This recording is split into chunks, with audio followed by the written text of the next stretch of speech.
Hello guys, Robot1 here, coming at you with my updated Altergeist deck profile, something that I've been testing quite a bit while I've been stuck indoors due to what's going on in the world, and I feel like I've come up with a list that I'm really happy with, because like it works really well against all the current decks in the format, that being Adamantipator and also Elder Lich, and I've just been testing it constantly, seeing what I can do with it, seeing how I can innovate it, and I feel like I've come up with a list that works really well, and I really wanted to show it off to you guys, just so you guys could, you know, kind of start testing it yourself and see what you can do with the deck as well. Seeing as if we don't test, we don't learn new things, then we don't, obviously, get to try new decks. So, yeah, I've been testing Altergeist, I've got a new build. Basically, let's go ahead and get into the deck profile to show you what the deck is, though. So, starting off, obviously, we play the one multi-faker. He's multi-faker.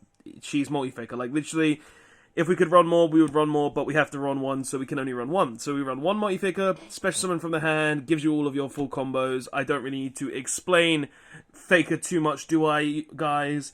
Triple Altergeist Meliseek. Meliseek is the best Altergeist in the deck, in my personal opinion, for the pure fact that, searches any of your Altergeist monsters and attacks directly and literally says, oh, I'm going to remove anything you have. Also, searches the one multi-faker. You want multi-faker in your opening hand, people. You want it in your opening hand. This says you get it in your opening hand on turn 1. So, free Meliseek. You should be playing 3 of this.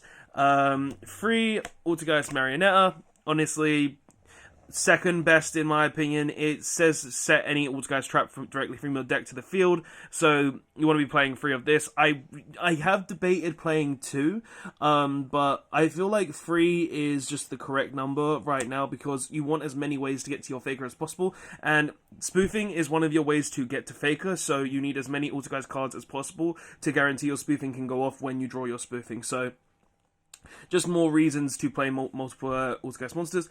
2 Silkatis. You don't want to draw it. You need 1 in your deck for multi-faker, so you want to be playing 2.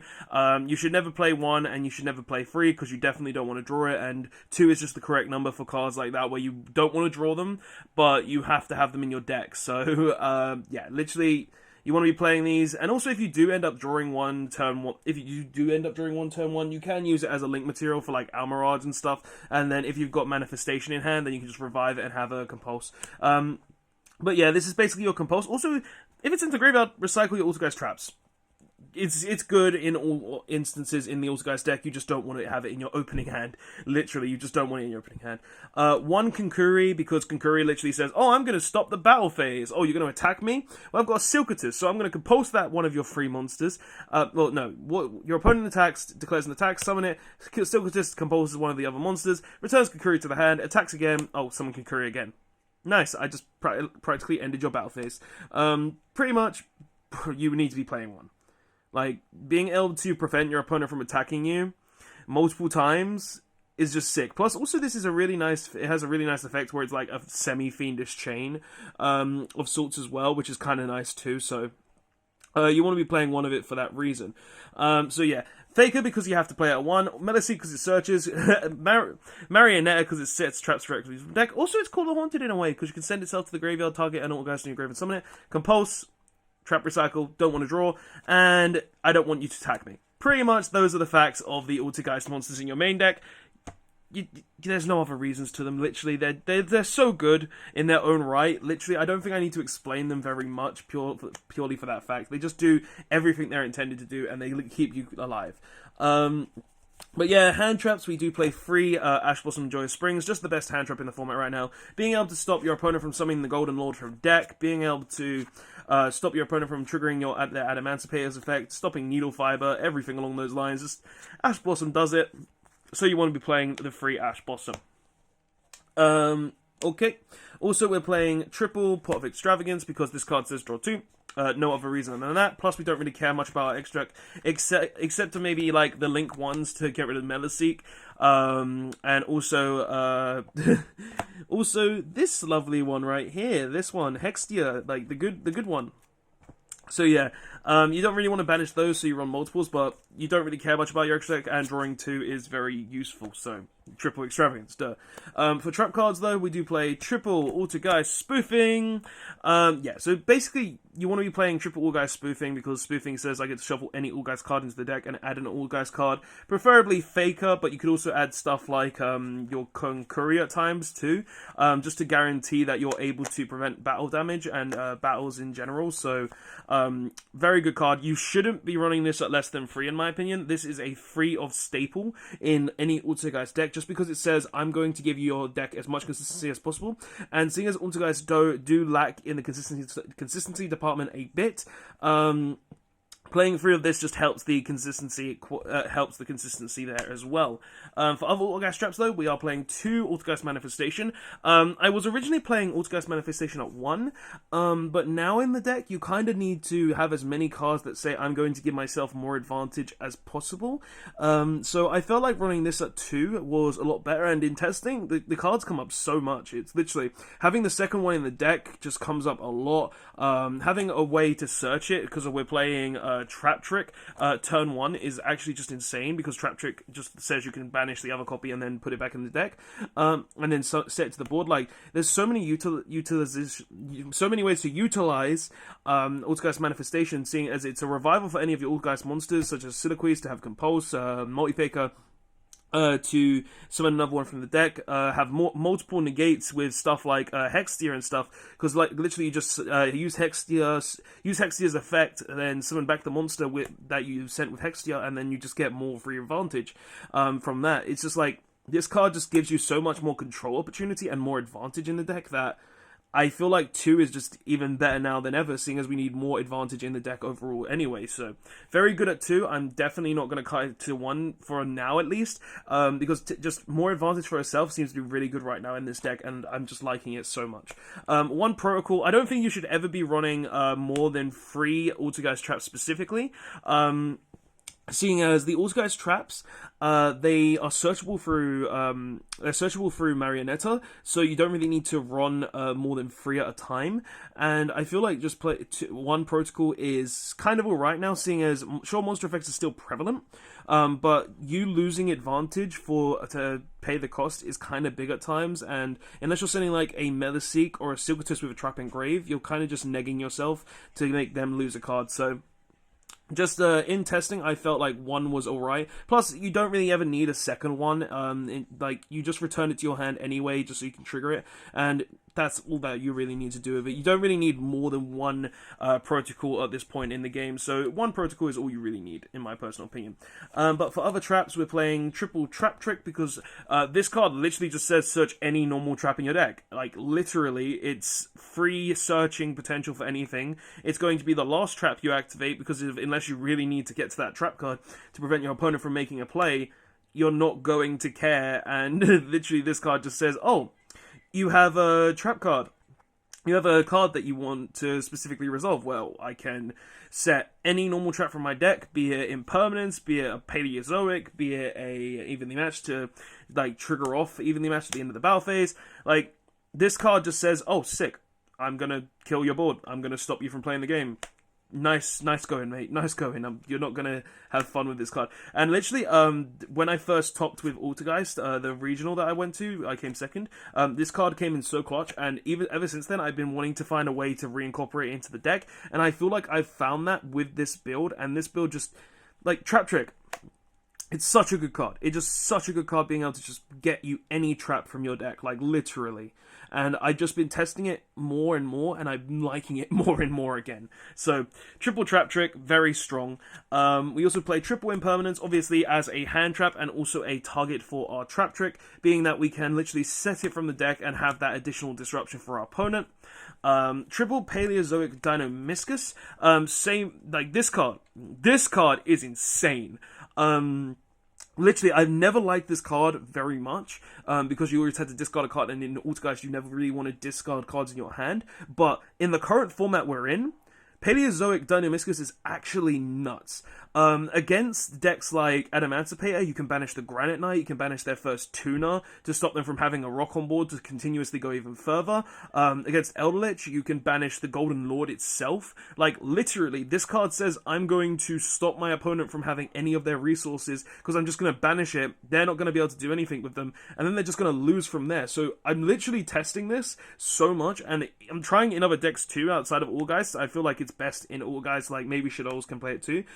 But this card is so sick. Plus, it comes up later on as link material as well, where you can literally just summon it from the graveyard by activating any of your trap cards. So, additional bodies, being able to remove like a Golden Lord or an Adamantipator tuner to stop them from going off, it's absolutely insane, and I'm loving this card in testing overall. Triple evenly matched. This is just a way to get around our opponent's board, obviously. Against Elderlich, this is probably the best, so you bluff out their back row, one of their back row, then you go in the battle phase, and then just banish their entire board. Or if you're up against another trap deck, or even Adamantipator, and they don't really have a spell or trap negate, say you've negated their Herald, then you literally just evenly match them, and they can't play the game from there. Because, like, literally the Adamantipator deck normally ends on maybe 1 or 2 back row spell and trap negates, and if you out both of those negates, then you have evenly. You literally just say, you're now on 1 card. How do you feel? And then you just go ahead and set, like, whatever cards you have left and then pass. It's pretty good. So I'm liking this in testing. Like, I might cut it for something else, because there are times where it's pretty dead against, like, negate boards. But in testing right now, I feel like this card is pretty strong, so I'm going to probably keep it in. Like, I could cut it. If I was to cut it, though, I might cut it for more consistency cards like Pot of Duality, but right now, I'm liking this. Plus, it's a target for Trap Trick, which is really nice. And for the last few traps, we played Triple Solemn Judgment, because of it just negates anything. Lightning Storm, evenly matched. The summon of anything your opponent has just stops that. 2 Solemn Strike, because I was playing it at 3, but I feel like Solemn Strike has become less relevant now, seeing as we're going in with Elderlich, but it's also still really relevant thanks to Adamantipator. So I'm like 50-50 on it, so I've put it down to 2, and I feel like 5 Solemns is way more than enough in this deck, and I feel like 2 Solemn Strike is the correct number for now. I might bump it up to 3 later on, but this card right now at 2, absolutely fine. And the last spell trap we're playing is 1 Imperial Order, because it says negate all spell cards, and against Elderlich, they cannot use their Elder Elixirs outside of the trap one. Against Adamantipator, they can't Dark Ruler no more, they can't use Unexpected Die, they can't use their Adamantipator Signs. Against any other deck that plays spells, this card just literally stops, so why not play it? But yeah, that's the trap lineup. Obviously, the trap lineup is the biggest part of all, guys, because Faker triggers off traps. You're playing a control deck, and you need all these different kind of traps. But I feel like the trap lineup I'm playing is very useful, and I've honestly not needed any other traps currently. Like, I guess if I was to try and put more traps in, I'll put in Compulse, because that synergizes with Trap Trick. But right now, I'm liking this trap lineup as is, so if I feel like I need to change it, I might cut the evenlies for, like, Compulses or Pot Dualities, and I might change some things there. But right now, I'm really liking what the build as it is. But let's go into the extra deck. So we're playing 1 Relinquished Anima, just because if they summon something into one of the 2 extra monster zones points to, I can summon this, suck it up, and attack them. 1 Almirage for the Silcatus play, where if you do draw Silcatus, you can just make this, and if you've got the Manifestation, then you can literally just summon it back on your opponent's turn, have a Compulse. 3 Link Karibo, because it's literally the best the best Link 1 in the game, being for Meliseek to send to the graveyard and literally just search any of your Altergeist monsters, specifically Multi-Faker, specifically. 1 IP Masquerena, just because there is a thing you can do in this deck where you make IP, then you go into Crusadia Avramax, and then they can't really out Avramax, and then they just sit there with all your traps, and then you're like, hey, you can't stop me, you're gonna die, hey. Triple Altergeist Hextia, it's the most important one in the deck, obviously, so you want to play this at 3. Being a spell and trap negate, and also being the fact that if it sends to the graveyard, you search any Altergeist card in your deck, is very, very important. 1 Nightmare Phoenix and 1 Nightmare Unicorn, just 2 removal monsters that just come up at times. Like, I don't expect to ever summon these, because obviously, like, I play Pot of Extravagance, and they most likely will get banished, a lot of these, but they're just there for like removal of specific things. To access Code Talker, because we play a lot of different attributes. Like just here we play what? Dark, fire, dark again, fire. Okay, we don't play a lot of different attributes. In the last two though, we do play a light. But yeah, this card, it's just there to get itself bigger and to get up to 2-3 pops at times. Like I expect to be banishing like a Hextia and a Link Karibo with its effect, because it's just like, oh, free destruction that can't be chained to, and then I'm gonna gain a big attack monster. It's pretty good being able to get multiple pops and also be able to kill you. So like this is really strong. It does come up at times where you can literally get up to like 2. Like I've had at most 3, obviously, because we play the Avramax. But yeah, you want to be playing Transcode Talker just because it's a big body and it can't be chained to. Pops for free, nice.